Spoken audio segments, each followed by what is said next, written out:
이제 예수님께서 마지막 주일 금요일에 십자가에 못 박히시는데 일주일간의 사건이 아주 오랫동안 기록이 되어 있습니다. 특히 마지막 수요일날 또 목요일날까지 수요일날 성전에서 제사장들과 서기관들과 율법사들과 논쟁을 하고 그들에게 있을 화를 이야기하면서 이제 성전을 나와서 베다니로 가시다가 감람산에서 제자들에게 가르치시죠. 그것이 감람산 강화 24장, 25장에 계속 나왔습니다. 드디어 이제 베다니로 가셔서 이 나병 환자 시몬의 집에 들어가십니다. 거기서 먼저 사건이 있죠. 어떤 여인이, 아마 다른 데서 보면은 마리아라고도 나오고 죄인인 여인이라고도 나오는데, 어떤 여인이 예수님의 머리에 그 향유를 붓는다. 그래서 예수님의 장사를 준비했다, 이렇게 얘기가 나옵니다. 그리고 그날 저녁에 이제 예수님이 마지막 유월절을 지내는 장면이 나오는데 바로 그 앞부분입니다. 집중적으로 마지막 일주일 때는 예수님의 그 유월절에 팔리고 넘기우고 죽임당할 것을 집중적으로 얘기를 하고 있습니다. 이미 그 얘기는 출발점이 어디입니까? 예수님의 사역이 전반부 후반부 나누다 보면 그 변곡점에 가이사랴 빌립보에서 베드로의 신앙 고백이 나오죠. 너희는 나를 누구라 하느냐? 주는 그리스도시요 살아계신 하나님의 아들이시니이다. 바로 그것이 일종의 예수님의 모든 사역의 정점이면서 동시에 변곡점이죠. 그 전까지는 예수님이 누구시냐 하는 것을 예수님의 모든 사역을 통해서, 말씀을 통해서, 기적을 통해서 증거합니다. 드디어 예수님이 누구신지 정확하게 나오죠. 주는 그리스도시요 살아계신 하나님의 아들, 하나님이시면서 온전한 인간이기도 한 바로 그분에 대해서 고백이 나옵니다. 바로 그분이 그 다음에 후반부에는 무슨 얘기가 나와요? 어떠한 일을 하시는가? 어떠한 일을 하시는가? 두 가지를 합니다. 고난받으시고 십자가에 못 박혀 죽으시고 그 다음에 부활하시고 나중에 심판하러 오셔요. 예수님의 낮아짐, 고난, 예수님의 승귀라고 그러죠. exaltation, 예수님의 존귀하게 됨, 이 두 가지 면이 나와요. 그러니까 십자가에 못 박히시기 직전에 예수님이 십자가 못 박혀 죽으실 걸 계속 얘기하면서 동시에 이 일이 지난 뒤에 마지막 심판날에 있을 일에 대해서 계속 이야기한 것이 감람산 강화예요.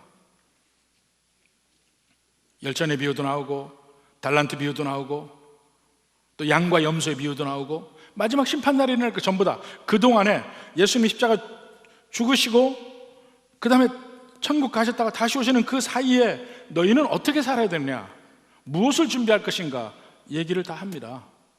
그리고 드디어 마지막 날 저녁이 되었죠. 목요일 저녁이 되었어요. 바로 그때 이 장면은 제가 몇 번에 걸쳐 설교를 한 대목입니다. 예수님의 관점에서도 이야기할 수도 있고 제자들의 관점에서도 이야기할 수 있고 특히 가룟 유다의 관점에서도 이야기할 수가 있습니다. 오래전에 제가 부임하자마자 바로 그런 면을 한번 얘기한 적이 있는데 오늘은 바로 그 면에서 가룟 유다의 관점에서 오늘의 말씀을 함께 보려고 합니다. 가룟 유다는 이름은 유다죠. 유다라는 이름이 아주 많습니다. 아주 보편적인 이름이에요. 제가 아는 사람 중에 예수님 당시에 가장 유명한 유다는 벤허라고 있습니다. 벤허. 여러분 벤허라고 아십니까? 벤허는 사실은 성이에요. 성. 누구누구의 아들 벤후루입니다. 후루의 아들 또는 후루 자손인 유다 벤허. 찰턴 헤스턴의 그 이름이 유다였어요. 그만큼 보편적인 이름이에요. 많은 사람이 유다예요. 또 다른 이름은 시몬이라는 이름도 여러 사람이 가졌고. 근데 사람들 어떻게 구별하냐면 누구의 자손, 누구의 아들이냐 하는 면에서 벤 누구누구라는 말을 많이 씁니다. 또 다른 면은 지역 이름을 붙여요. 지역 이름 붙여서 예수라는 이름도 많았거든요. 여호수아라는 이름이 많듯이 나사렛 예수, 나사렛 출신의 예수, 우리 예수님을 얘기하는 것이죠. 가룟 유다, 가룟 사람 유다. 그러니까 여러 유다가 나오지만 특히 예수님의 제자 중에도 유다가 있지만, 예수님의 동생에도 유다가 있지만, 가룟 사람 유다, 가룟 유다를 얘기하는 것입니다. 그는 12 제자 중에 하나였죠. 특히 그는 돈꾀를 맡은 사람이었어요. 이 금전 관리를 하는 사람이었습니다. 오늘날로 이야기하면 뭐 회계집사 정도 될까? 그러니까 12 제자 중에 하나인 그런 특권적 위치에, 나중에 보면 특권적이죠. 그 위치에 가 있는 사람입니다. 근데 다른 제자들과 같이 예수님을 따를 때는 그들은 전부 사실은 예수님의 생각과 다르게 예수님을 따랐습니다. 예수님 메시아라는 것은 누구나 인식을 했어요. 근데 그들이 알고 있는 메시아는 누구냐면 모든 그 당시 유대인들이 이해했던 메시아였습니다. 드디어 그들의 구세주가 오면 로마의 압제도 다 벗어나게 하고 이제는 이스라엘 나라를 세워서 온 천하가 이스라엘에 와서 머리를 조아리는 그러한 가장 위대한 나라를 세울 것이다. 그게 그들이 기대하는 하나님의 나라 이스라엘이었습니다. 그러니까 베드로도 예수님께서 자기의 신앙 고백 이후에, 주는 그리스도시요 하나님의 아들이시네 고백 이후에 예수님이 고난받아 죽으실 걸 얘기해요. 그러니까 베드로가 뭘 합니까? 그리하시면 절대 안 됩니다. 왜냐하면 그렇게 되면 그들이 이해하고 있는 하나님의 나라가 이루어지지 않잖아요. 메시아가 살아있어야지. 또 야고보와 요한도 자기 어머니를 통해서 치맛바람을 일으킵니다. 그 나라가 회복되는 그날에 하나는 왼편에 하나는 오른편에 앉혀주십시오. 높은 자리 달라는 얘기죠. 도마는 예수님이 예루살렘에 가기로 굳게 결심하고 이제 가니까 우리도 다 죽으러 가자, 전쟁하는 줄 알고 싸워서 쟁취하는 줄 알고, 가룟 유다도 같은 생각이었을 거예요. 근데 그의 성경이 몇 군데 나오는데 보면 그는 대단히 세상적이고 물질적이었습니다. 다른 데서 보면은 그 옥합을 깨트려서 예수님에게 향유를 붓던 그 여인에게 가룟 유다가 꾸짖죠. 가난한 사람에게 나눠줘도 되는 300데나리온이 되는 이 비싼 거를 왜 이렇게 허비하느냐. 그의 생각의 중심에는 물질이 있는 거예요. 근데 자기의 목적에 딱 맞아서 예수님을 따랐는데 3년 반이나 이제 죽으신다는 거예요. 6월절에 잡혀가신다는 얘기까지 나왔어요. 그러니까 그는 생각이 복잡해질 수밖에 없지. 그러면 나는 어떻게 하나? 나는 무엇을 보고 이제까지 예수님을 따랐는가? 그렇게 해서 그 다음에 그가 생각한 것이 뭡니까? 조금이라도 건져야 되겠다. 그래서 예수님을 팔려고 합니다. 14, 15절에 그 말이 나오죠. 그때 12 중에 하나인 가룟 유다라 하는 자가 대제사장들에게 가서 말하되, 대제사장들이에요. 그 당시 대제사장이 안나스가 있었고 가야바가 있었습니다. 근데 안나스는 이미 은퇴한 대제사장, 그리고 그의 사위인 가야바가 현 대제사장이에요. 근데 그것도 사실은 얼마나 성전의 시스템이 무너졌는지를 알 수가 있는 것이, 원래 이스라엘 땅의 대제사장은 한 명밖에 없습니다. 하나님의 법칙 안에 출애굽기 레위기에 보면 대제사장 하나밖에 없어요. 대제사장이 죽어야 그 다음 대제사장이 생기는 거예요. 근데 그 당시에는 로마 사람들이 마음대로 하면서 이 대제사장이 마치 임기처럼 끝나고 그 다음 대제사장이 있고, 그러니까 여기서 복수로 나와요. 대제사장들 에게 가서 말하되, 내가 예수를 너에게 넘겨주리니 얼마나 주려느냐. 드디어 그가 물질에 의지하는 걸 봅니다. 그리고 결국은 예수님을 대제사장이 무리에게 넘겨주고 자기는 은전 30을 줍니다. 유다에게서 은전 30은 자기가 이루려는 목적을 이뤘다는 증거예요. 이뤘다는 증거. 내가 내 주인을 팔아서라도 내 목적을 이루겠다, 내 생각을 이루겠다 하는 것입니다. 근데 그것은 오늘날 예수님 믿고 교회를 다닌다는 사람 중에서도 이러한 면들을 많이 발견이 되는 것이죠. 예수님을 믿지만 동시에 내가 하기를 원하는 게 있어요. 내가 이루고자 하는 목적이 있어요. 만약에 그러한 목적에 예수님이 부합되지 않으면 언제든지 등을 돌릴 수가 있어요. 오히려 어느 면에서는 예수님을 이용해서 내 목적을 이루려고 할 수 있다 이겁니다. 가룟 유다는 예수님을 이용해서 자기 목적을 이루려고 한 것이죠. 그것이 잘못될 때는 언제든지 예수님의 등을 돌리고 자기 목적을 이루는 겁니다. 여러분은 어떻습니까? 저는 여러 사람을 만나봤습니다. 예수님을 믿는다 하면서도 결정적으로 자기가 가장 원하는 것은 그것을 이루기 위해서 예수님의 뜻을 언제든지 저버릴 수 있는 마음의 자세를 가지고 있어요. 주님, 기도할 때도 여러분의 기도 제목 중에 한번 보십시오. 일생일대 기도 제목. 주님, 이거 꼭 이루어져야 됩니다. 이건 이루어져야 됩니다. 매달리고 기도하는데 만약에 주님이 그것을 안 이루어주시면 어떡할 거예요? 기도 응답이 안 오면 어떡할 거 아니에요? 심지어 어떤 일은 내가 기어코 이루길 원하는데 주님의 방법과 주님의 뜻대로면 잘 안 돼. 그러면 어떡하느냐? 주님, 눈 좀 감아주십시오. 이번만은 내 뜻대로 하겠습니다. 그래서 자기 뜻대로 해요. 이번 일은 좀 주님 손대지 않았으면 좋겠습니다. 이번 일만은 꼭 내가 원하는 대로 돼야 합니다. 내 생각과 하나님 생각이 틀릴 때 내 생각대로 밀고 나가는 것, 그렇게 해서 마침내 이루는 것, 이것이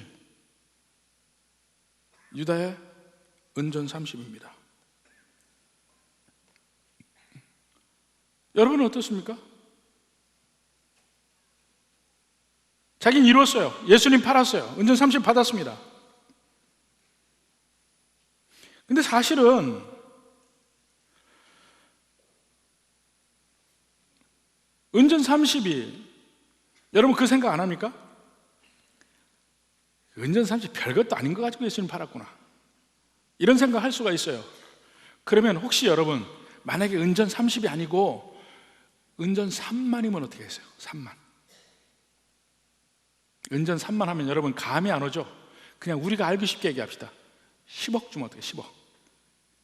10억 주면 예수님 등지고 살 수 있을까? 한 100억 정도 주면 예수님 등지고 하면 살 수 있을까? 실제 요즘에 그런 조사가 나왔잖아요. 오늘 청소년들에게 10억을 주면 너 죄를 짓고 감옥 가겠느냐니까 기꺼이 간다고 나왔어요. 10억만 생기면.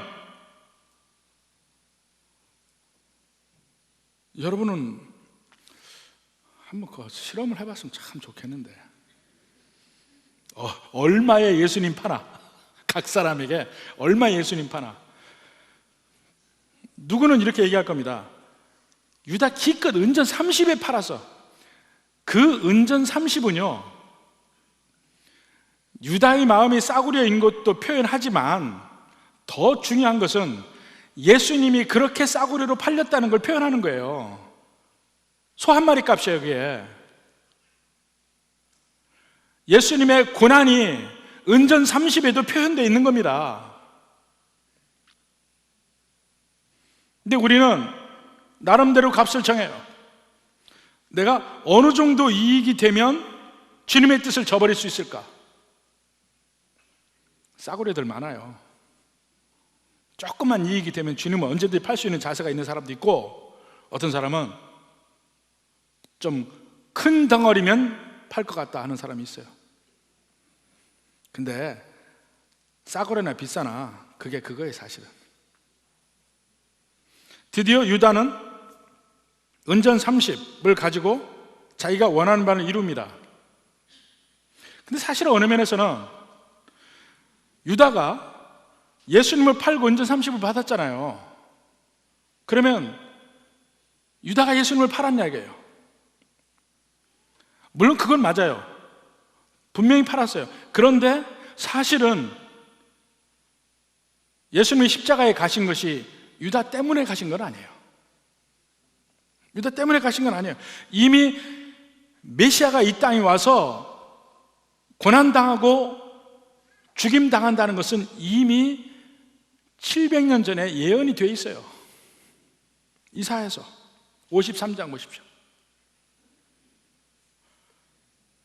예수님 당시에 랍비들이나 유대인들이 이해하지 못한 점이 바로 이 이사야서 53장이에요.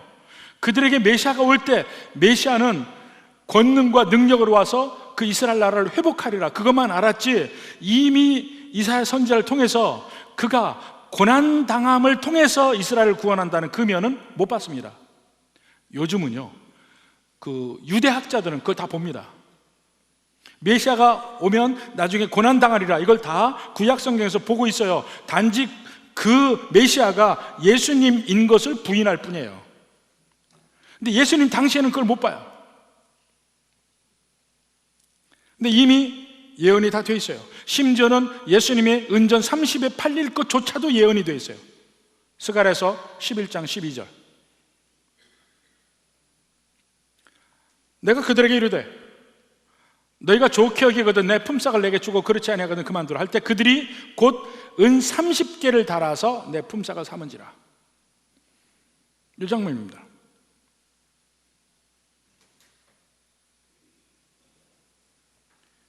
오늘 본문 말씀의 24절도 보십시오. 인자는 자기에 대하여 기록된 대로 가거니와. 본문 24절. 자기에 대하여 기록된 대로 가거니와. 누가복음 22장 22절도 같은 말입니다. 인자는 이미 작정된 대로 가거니와. 이미 구약성경에 작정이 되어 있어요. 사실은 그 일은 창세전부터 예정이 되어 있는 거예요. 인간의 죄를 지은 이후에 하나님이 구원하실 그 구원 계획 속에 이미 메시아가 십자가에 못 박혀 돌아가실 것이 예정이 되어 있다 입니다. 그대로 그 하나님의 주권적인 그 역사의 흐름을 정하시는 그대로 예수님은 십자가에 못 박혀 죽으십니다. 그렇다면 거기서 유다가 한 일이 뭡니까? 유다가 없어도 예수님은 십자가의 길을 가십니다. 만약에 유다가 없어도 예수님이 십자가의 길을 가신다면 유다가 한 게 뭐예요? 아무것도 없는 거야. 결국 아무것도 없는 거예요. 유다가 없었더라도 예수님은 어떤 길을 통해서든지 십자가를 가십니다. 유다는 자기의 뜻대로 예수님을 팔고 자기가 은전 30을 가졌지만 유다가 한 일은 실질적으로는 없다 이겁니다. 그럼 유다가 한 일은 뭐냐? 결국 예수님을 팔았지만 실질적인 효과는 뭐냐면 자기 영혼을 파는 거야. 자기 영혼을 파는 거야. 오늘 24절 후반부에도 인자를 파는 그 사람에게는 화가 있으리로다. 유다가 예수님을 팔았기 때문에 예수님의 계획이 실패한 게 아니죠. 유다는 자기 영혼을 팝니다. 단돈 은전 30에 열심히 자기가 추구하는 바를 이루려고 해서 마침내 얻은 것이 은전 30이라. 여러분을 향하신 우리 주님의 뜻은 무엇입니까? 여러분 그걸 아셔요? 아니면 그것과 관계없이 주님의 뜻은 뭐든 그건 관심이 없고 오직 내가 원하는 인생을 살려고 사느냐 이거예요. 우린 다 우리의 인생을 계획하고 인생의 목표를 가지고 삽니다. 그러나 예수님을 믿으면 우리의 인생의 계획이 수정됩니다. 내 뜻대로 살던 길에서 이제는 예수님이 원하시는 길로 계획 수정이 되게 되어 있어요. 예수님을 믿으면. 근데 예수님을 믿으면서도 자기의 원래 계획을 끝까지 가지고 가면서 만약에 내가 이 길을 가는데 이것을 얻기를 원하는데 그것에 걸림돌이 예수님이 된다면 언제든지 버릴 준비가 돼 있어요. 그게 가룟 유다 같은 거예요. 그래서 마침내 내가 가기를 원하는 길에서 성공을 했다면 그 성공한 그 자체가 유다가 지은 은전 30과 같은 의미라고 합니다. 많은 사람들이 자녀들이 교회를 잘 다녀요. 온 가족이 다니면서도 자녀들이 고3만 되면 부모들이 슬슬 자녀에게 세뇌를 시킵니다. 1년만 참으라. 1년만 공부해라. 그래서 대학 가고 나중에 믿음 생활 해도 늦지 않으니까 이 시간에 너무 중요하니까 너 공부해라. 심한 부모들은 아예 교회를 안 보내는 부모도 있고, 왜냐하면 주일날 학원 가야 되니까. 어떤 부모들은 예배만 똑 따먹고 가게, 빨리 예배 드리고 빨리 가. 빨리 안 가? 교회 일을 하다니 너 뭔 소리야, 고3이. 아무것도 못하게 합니다. 근데 사실은요, 우리의 인생 중에 중요한 터닝 포인트가 되는 순간순간 무엇보다도 우리에게는 예수님이 필요합니다. 어느 때보다도 우리 학생들에게 제일 예수님이 필요한 순간이 고3이에요. 그래도 우리는요, 중학교도 시험 봐서 들어갔고 고등학교 시험 봐서 들어갔고 대학 시험 봐서 들어갔어요. 우리 대학 시험 볼 때는 이미 합격도 해본 경험도 있고 불합격도 해본 경험이 있고 그래서 단단해졌습니다. 웬만큼 해도 흔들리지도 않아요. 근데 요즘 학생들은 중학교 입학시험을 봅니까? 고등학교 입학시험을 봅니까? 또 우리나라의 교육정책은 점점 이상하게 돌아가서 공부시키면은 잡는 법이야. 공부시키면 잡는. 공부 못하게 놀아라 하라 그래. 놀아라. 시험도 보면 벌 받고. 시험 보면 벌 받는데 우리나라밖에 없을 거야 아마. 시험 못 보게. 그래놓고 딱 어려움에 겪는 게 대학 입시예요. 그때 어느 때보다도 우리 주님이 필요하고 주님께 의지하는 게 필요한데 그때 딱 못 믿게 하는 거야. 그리고는 마음에는 1년 지나고 나면 믿겠지. 근데 사람 마음이 이상해서요, 한번 삐뚤어진 마음 다시 들어오는 게 굉장히 힘듭니다. 한번 식은 마음이 다시 열을 받기가 너무너무 힘들어요. 통계도 보면 우리 인생의 사이클에서 예수님 믿는 사람이 주님을 떠나는 시기가 두세 번 있어요. 인생에.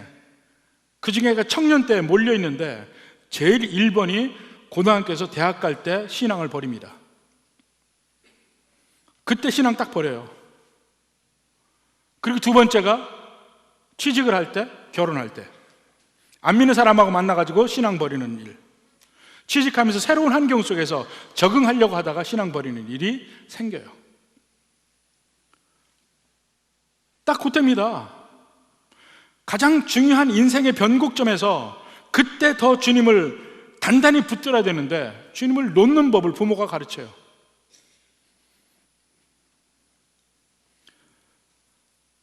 그렇게 하고도 대학을 떨어지면 진짜 아무 할 말이 없고, 그렇게 해서 대학을 원하는 대학을 붙었다 칩시다. 그리고 점점 믿음에서 떠나간다면 그가 얻은 대학 합격증이 유다의 은전 30이요. 내 인생의 어떤 목표를 이루기 위해서 잠시 믿음을 쉬었다. 이 사업이 돼야 되니까 이 사업에 매진하고 잘 되면 교회 나가겠다. 천만에 잘 되면 더 나가요. 더 밖으로. 그래서 사업을 하는 분들에게 내가 사업 잘 되게 달라고 기도할 때가 무서울 때가 있어요. 잘 되게 하면 떠날 텐데. 하나님이 사랑하는 사람에게 그러면 사업 잘 되게 하겠습니까? 내가 하나님이라도 그거는 이 사람 망해서 주님께 와서 울면서 기도하게 해주세요. 그렇게 할 것 같아요.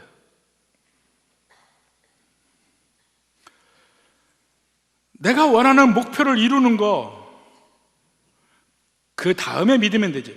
내 마음 내가 마음대로 안 된다니까요. 내 마음 관리 잘해야 됩니다. 관리 잘 안 됩니다. 딱 믿음 떠났다가 다시 이제 돌아가자, 돌아와집니까? 안 돌아와져요. 더 나가지. 그래서 믿음보다 먼저 택한 수없이 많은 것들이 우리에게 있습니다. 내가 얻은 학위도 있을 수 있고, 드디어 내가 원하는 대로 참 착한 아들이 돼서 공부 잘하고 성공하는 아들, 내 자랑이 되는 아들, 딸. 내가 드디어 이룬 목표, 내 집, 내 사업, 내가 모은 돈, 이런 것들이 유다의 은전 30이 될지 모릅니다. 근데 그게 좀 잘못됐구나, 돌아오자 그러면 되는데 그게 안 됩니다.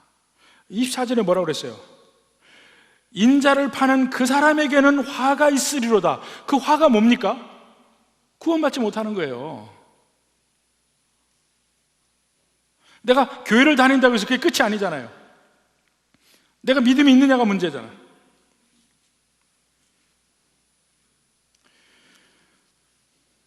특히 여기서 보면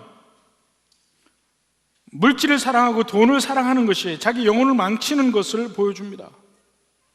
이 가룟 유다가 예수님을 배신한 것을 다른 여러 가지 이유를 달아서 설명하는 사람들이 있습니다. 근데 이 마태복음에서는 명백하게 이야기합니다. 15절에 내가 예수를 너에게 넘겨주리니 얼마나 주겠느냐? 얼마나 주겠느냐? 돈을 사랑하는 것이죠. 계속해서 이야기합니다. 디모데전서 6장 9절에서 11절까지 보면, 부하려 하는 자들은 시험과 올무와 여러 가지 어리석고 해로운 욕심에 떨어지나니 그 사람으로 파멸과 멸망에 빠지게 하는 것이라. 돈을 사랑하는 것이 결국 파멸과 멸망으로 빠진다는 거죠. 10절에 돈을 사랑하면 일만하게 뿌리가 된다. 미혹을 받아 믿음을 떠나 근심으로 자기를 찔렀다. 여러분이 왜 고민하는 줄 아세요? 왜 근심이 많은 줄 아세요? 미혹함이 자기를 찔러요. 자기를. 내가 돈을 사랑하는 것이 결국 창이 되어서 나를 찌르는 것이 돼. 나를 고통스럽게 해요. 그래도 몰라.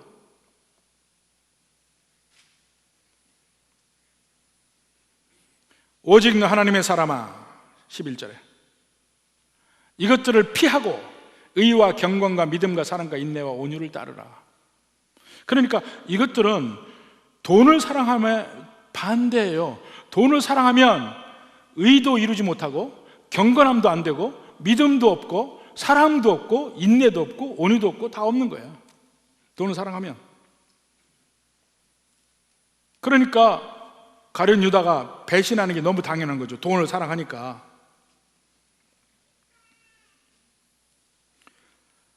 시프르니자에서 비유 보면 세 번째 토양을 얘기하죠. 가시떨기에 덮인 흙. 거기서는 어떻게 됩니까? 13장 22절 봅시다. 가시떨기에 뿌려졌다는 것은 말씀을 들으나 세상의 염려와 재물의 유혹에 말씀이 막혀. 말씀의 기운이 완전히 관을 통하지 않고 완전히 막혀요. 생명의 능력이 그에게는 없어지는 겁니다. 가룟 유다야말로 재물의 유혹 때문에 말씀이 막힌 거예요. 은혜가 막힌 거예요. 열매를 맺지 못합니다. 그 마지막은 뭡니까? 지옥으로 파멸하는 거예요. 이런 면에서 우리가 잘못 생각하는 것이, 그래? 네가 내 말 안 듣고 네 맘대로 살아? 그러면 너 맛 좀 봐라. 꼭 하나님을 그렇게 생각해요. 근데 제가 이거 강조하고 싶은 것은 우리가 우리의 영혼의 값을 정한다는 거예요. 스스로.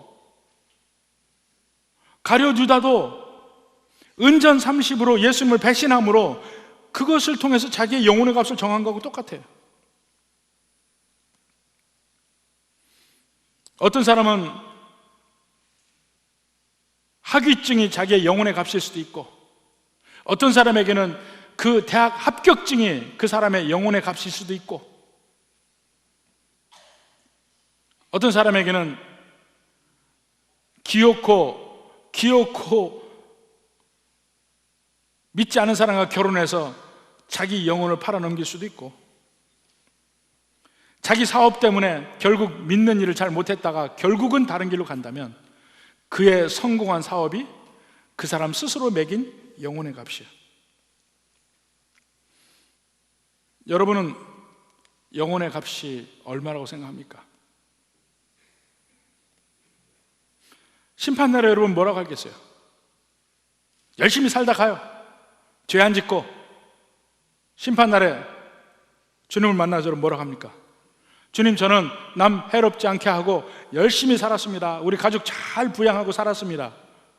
그래, 그렇게 해서 너희 벌은 그 돈이 너의 영혼의 값이다. 하나님이 주신 모든 걸 가지고 달란트 비유처럼 자기만을 위해서 썼어요.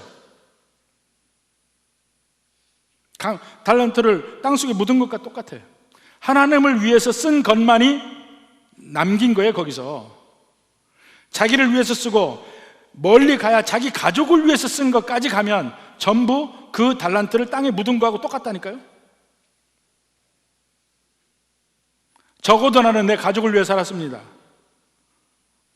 그게 은전 30이요. 어리석은 부자의 비유로 한번 생각해 보세요. 열심히 살았죠. 소산이 많았습니다. 곡간도 훨씬 크게 짓고 편하게 지냅니다. 이 어리석은 자요, 오늘 저녁에 내가 내 영혼을 도로 찾으리니 그러면 그것이 다 네 것이 되겠느냐. 사람이 만일 온 천하를 얻고도 자기 목숨을 잃으면 무엇이 유익하리요? 온 천하를 얻고도 자기 영혼을 잃으면, 그러니까 사실은 천국이 귀하고 귀하다고 이야기하는 것은, 천국의 값을 얘기하는 것은 결국은요 한 사람의 영혼의 값을 얘기하는 거예요. 영혼이 귀하다는 걸 얘기하는 겁니다. 천국의 비유 생각해 보십시오. 진주장사의 비유, 밭에 감추인 보물의 비유. 진주장사가 좋은 진주를 찾기 위해서 온 세상을 다니다가 좋은 것을 발견했어요. 돌아가서 자기 재산 전체를 팔아서 그 진주를 삽니다. 왜 이걸 다 팔아서 사죠? 내 재산 전체보다 이 진주가 더 귀하니까.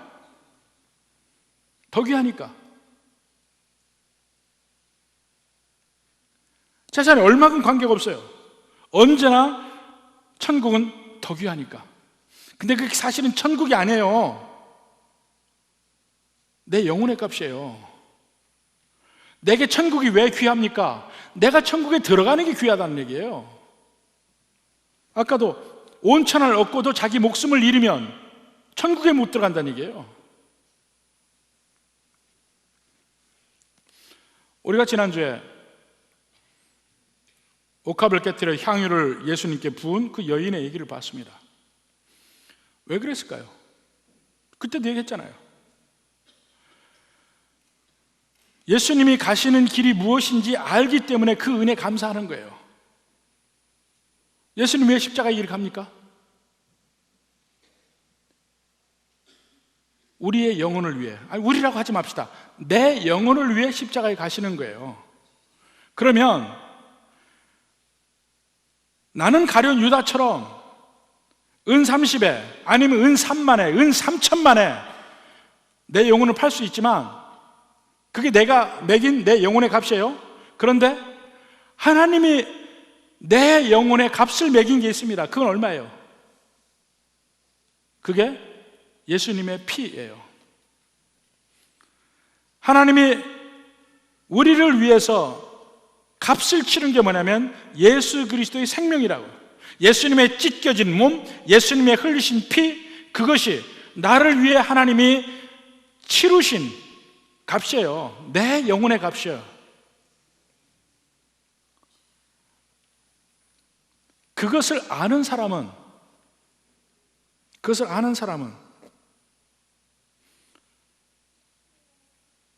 그 다음에 주님 앞에 감사함으로 내 것을 내놓을 수 있는데, 앞에 옥합을 깨트린 그 여인처럼 내놓을 수 있습니다. 진주장사처럼 내놓을 수 있습니다.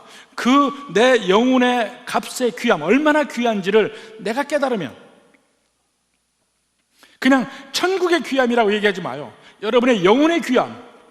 하나님은 여러분의 영혼의 값을 그렇게 엄청나게 비싼 것으로 여기고 있어요. 근데 나는 여기서 이 세상에 없어질 하찮은 것에 내 영혼의 값을 매기고 있다고요.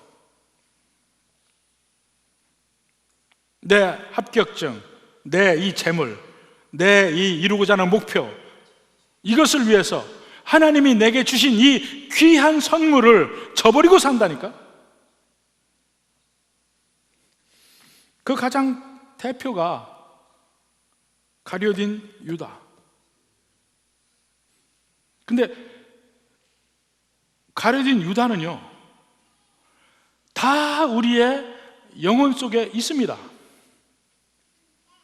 이 가룟 유다가 우리의 영혼 속에 다 있다고요. 우리 마음에 끊임없이 내가 원하는 바를 위해서 하나님의 뜻을 저버릴 마음의 준비가 돼 있다고. 항상 그것이 내 마음을 흔들리게 만들고 내 마음에서 나를 유혹하고 항상 이럴까 저럴까 한다고요. 다시 한번 여러분들에게 상기시킵니다. 하나님께서 여러분의 영혼에 매긴 값은 얼마예요? 여러분이 매긴 값은 얼마입니까? 우리는 지금도 끊임없이 이 세상을 떠나는 그날까지 물질과 재물에 대한 유혹으로 끊임없이 흔들립니다. 그래서 하나님은 우리의 그러한 연약한 면을 아시고 여러 가지 장치를 주셨습니다. 그 장치 중에 하나가 주님께 드리는 거예요. 주님께 드리는 거. 구약에서도 5가지 제사를 통해서 주님께 드리는 거. 속죄제, 속건제, 화목제, 번제, 소제, 언제든지 드리는 거. 또 시시때때로 주님 앞에 모일 때마다 항상 드리는 거예요. 사실은 예배 중에요, 가장 중요한 부분은 설교가 아닙니다. 예배 중에 가장 중요한 부분은 하나님께 드리는 부분입니다. 몸으로 나온 것도 내 몸을 하나님께 드리는 것이고, 찬양하는 것도 하나님께 드리는 것이고, 하나님께 찬송을, 무엇보다도 우리의 물질을 드리는 것이 예배 중에 제일 중요한 요소예요. 근데 시간상으로 설교가 기니까 예배 중에 제일 중요한 부분이 설교라고 생각해요. 아닙니다. 설교를 통해서 여러분의 마음을, 여러분의 물질을, 여러분의 모든 것을 하나님께 드리게 만드는 거예요. 근데 그것이 드릴 때 감사함으로 드리는 것이 진짜라 그랬어요. 기쁨으로 드리는 것이 진짜다. 그렇게 하도록 구약에서도 얘기하고 신약에서도 이야기해요. 그리고 시시때때로 절기를 주십니다. 우리 다음 주에 맥주 감사절인데 그 끊임없이 정확하게 때마다 절기를 주셔서 소산이 있을 때마다 하나님께 드리게 하고 감사하게 하고, 하나님이 계속 그렇게 하시는 이유가 뭐예요? 우리의 마음속에, 여러분의 마음속에 탐욕을 제거하는 거야. 끊임없이. 이게 한번 제거한다고 되는 게 아닙니다. 이건 마치 우리 집에 잔디하고 똑같아요. 우리나라에는 많은 사람들이 아파트에 살고 집이 있어도 잔디가 없으니까 잘 모르지만, 잔디요, 저는 미국에 살면서 정말 힘들었습니다. 잔디 깎는 것 때문에. 특히 6, 7, 8월 여름이 되면요, 비만 한번 오면 쑥 이만큼씩 자라요. 비만 오면 며칠 전에 깎았는데 또 이렇게 올라와요. 이거 잔디 안 깎으면 또 옆집 사람들에게 욕도 먹거든. 깎으려면 힘들어요. 깎으면 다 되느냐? 적어도 일주일 뒤에는 또 깎아야 돼요. 매주 한 번씩 깎아야 돼요. 이게 아주 힘든 일입니다. 우리 마음의 탐욕도 그겁니다. 매번 그 물질에 대한 탐욕을 버리지 않으면 자칫 잘못하면 어느 순간에 유다처럼 은전 30 가지고 예수님을 버린다니까. 우리 삶에 진짜 믿는 사람들의 삶의 색깔은 감사와 기쁨이에요. 이게 빠지면 진정한 믿음의 사람들이 될 수가 없습니다. 하나님이 내 생명을 얼마나 귀히 여기시는지를 깨달은 게 그게 구원의 순간이에요. 이 감사와 기쁨이 빠지다 보면 우리의 삶에서 유다처럼 얼마든지 은전 30에 하나님을 버리고 동시에 내 영혼을 버리는 일이 생깁니다. 어리석게 되지 맙시다. 하나님이 여러분을 얼마나 귀히 여기는데 왜 스스로의 영혼을 싸구려로 버립니까? 부디 주님의 은혜 안에서 하나님이 나를 귀히 여기는 그대로 정말 내 영혼을 귀히 여기면서 감사하면서 기쁨으로 주님이 오시는 그날까지 살기를 주님의 이름으로 축원합니다.